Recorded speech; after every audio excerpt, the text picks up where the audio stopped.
Все лучшее детям. Такой мыслью завершилась сегодняшняя пресс-конференция министра образования и науки Северной Осетии Ирины Азимовой. Говорили об итогах работы за 2017 год. По ее словам, ремонтировались и строились новые образовательные объекты. Решался вопрос кадров, повышалось качество образования, оказывалась помощь сиротам и детям с ограниченными возможностями здоровья. Обсуждались также вопросы зарплат молодых педагогов, финансирования дошкольного и дополнительного образования.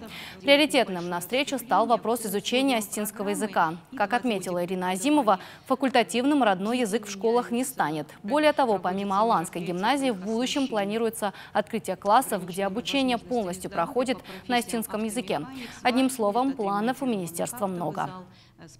Задачи, которые мы поставили перед собой на 2018 год, это, конечно же, продолжение мероприятий по повышению доступности дошкольного образования, это совершенствование содержания дошкольного образования, проведение комплекса мероприятий по повышению качества преподавания учебных предметов,